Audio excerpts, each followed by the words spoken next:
इसको भी आप देखिए, कई बार हमारी कथाओं में क्या चीज होती है हमें ध्यान नहीं आता। आप सबने सुना होगा कि गणेश जी और कार्तिकेय जी के बीच में जब ये हुआ कि दुनिया का चक्कर कौन लगा के आ जाएगा, तो गणेश जी ने उन्हीं के चक्कर काट दिए माँ बाप के।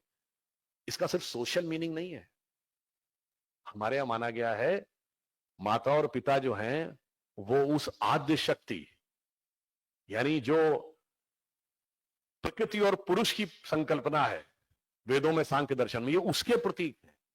और उस एनर्जी को आप कम महसूस करते हैं व्हेन यू गो इनसाइड। इसीलिए गणेश जी का वाहन क्या है? चूहा, जो जमीन के अंदर जाता है, जमीन के ऊपर नहीं चलता है। ये क्या दर्शाता है कि अगर आप सतह पे चलेंगे तो एक शहर आएगा, दूसरा शहर आएगा, एक देश आएगा, दूसरा देश आएगा, दुनिया देखेंगे। और जमीन के अंदर जाएंगे तो कहीं पर कोयला मिलेगा, कहीं पेट्रोलियम मिलेगा, कहीं सोना मिलेगा, कहीं हीरा मिलेगा, कहीं गैस मिलेगी। तो वो चीजें मिलेंगी, वो रत्न मिलेंगे जिससे दुनिया बदली जा सकती है। यानी सरफेस पे चल के दुनिया देखी जा सकती है, अंदर जाकर दुनिया बदली जा सकती है। और भगवान गणेश का जो स्वरूप है, जो सूंड है, वो किसकी प्रतीक है? जो कुंडली जागरण की शक्ति की प्रतीक है।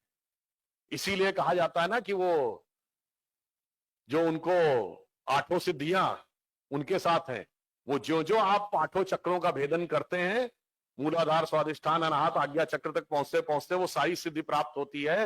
मगर वो कैसे प्राप्त होती है? अंदर जाकर। और जब आप अंदर जाते हैं तो आपको समझ में आता है the original synchronising energy which was there in the at the time of universe when it was created, वो उस समय वही थी जो आपके मां बाप के रूप में जिसने आपका सृजन किया है।